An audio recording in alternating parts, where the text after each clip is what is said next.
de la tequila, la raréfaction de l'eau s'intensifie. Depuis 2010, le pays a subi une vague d'intense sécheresse à un niveau inégalé depuis plus de 70 ans.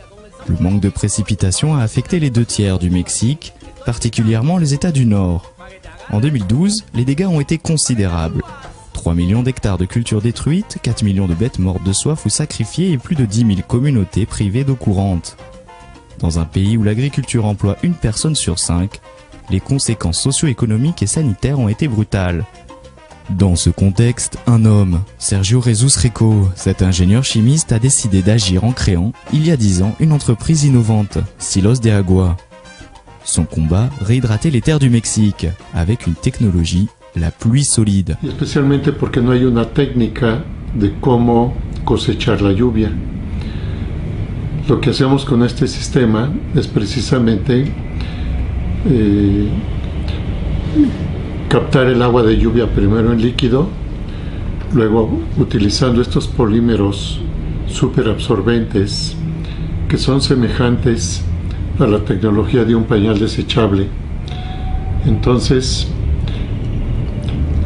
la lluvia la vamos solidificando, pero por un sistema que no se trata de envasar la lluvia como guardarla en una botella, sino las moléculas del agua se van adhiriendo. Sergio Rico développe une technologie simple et ingénieuse. Elle révolutionne les méthodes de stockage d'eau et d'irrigation. La lluvia solida est une poudre granuleuse d'acrylate de potassium, biodégradable et non toxique. La caractéristique de cette poudre est d'emmagasiner jusqu'à 200 fois son poids en eau. Une dose de 1,5 g suffit à piéger 1 litre d'eau.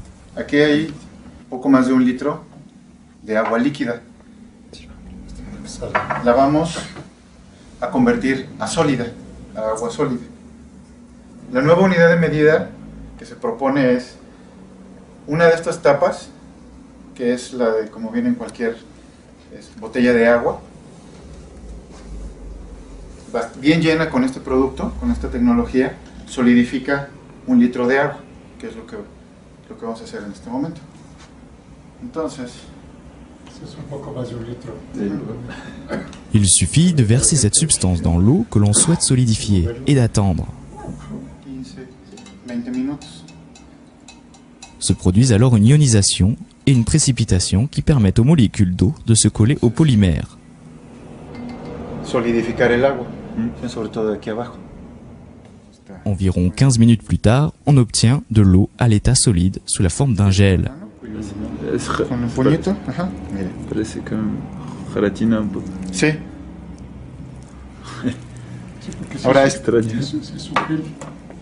se hace como en forma de Une fois piégé, l'or bleu n'a plus qu'à être mélangé à la terre de nos plantes tomates et autres cultures agricoles.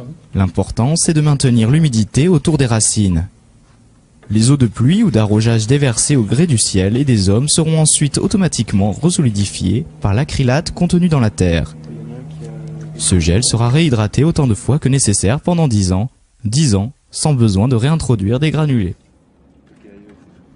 L'eau de pluie solidifiée et piégée hydrate la terre de manière continue. La diffusion de l'humidité dans les racines se fait progressivement et permet d'éviter le stress hydrique des plantes. L'eau ne s'infiltre pas dans la terre ni ne s'évapore. Elle est absorbée et solidifiée. Desde el 18 de abril del 2005 se siembra esta planta.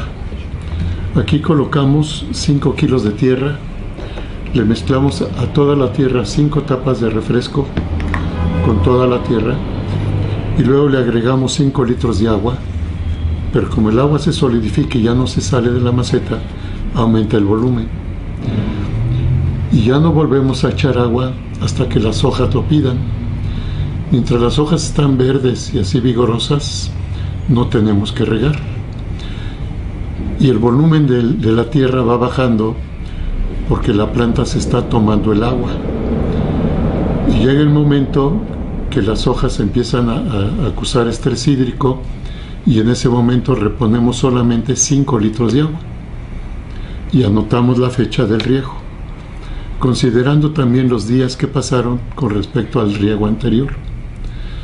Y hemos tenido periodos de más de 300 días sin una gota de agua. L'eau solide peut être transportée facilement sur des zones asséchées et nécessiteuses. Plus besoin de pompes, de tuyaux, d'énergie électrique ou de camions-citernes. L'eau solidifiée peut se mettre dans des sacs que l'on peut stocker facilement. Les fertilisants chimiques et engrais sont moins utilisés. Cette eau solide se marie bien à une exploitation biologique. En moyenne, il faut 10 arrosages traditionnels avec de l'eau liquide. Il n'en faut qu'un seul avec de l'eau solide. Cela fait des économies de 80 à 90% sur tous les coûts d'irrigation. L'invention du Seigneur Eco est déjà utilisée avec succès en Inde pour les cultures de mangue, de cacahuètes, de coton, de blé ou de fleurs. Elle s'exporte aussi en Colombie, en Équateur, en Espagne et au Portugal. Son procédé est utilisé dans les cultures sous serre et dans les programmes de reforestation. Le sexagénaire rêve à présent de convaincre au-delà des initiés et d'essaimer son invention. Son objectif est de lancer une campagne d'information et d'assistance technique. Elle permettrait aux zones les plus touchées par le changement climatique d'optimiser l'usage de l'eau de pluie. Pour ça, il aurait besoin d'un soutien du ministère de l'Agriculture mexicaine. Mais ça n'est pas d'actualité. Il aimerait voir sa technologie utilisée au service des paysans mexicains les plus démunis, pour lesquels il admet qu'elle est encore un peu chère.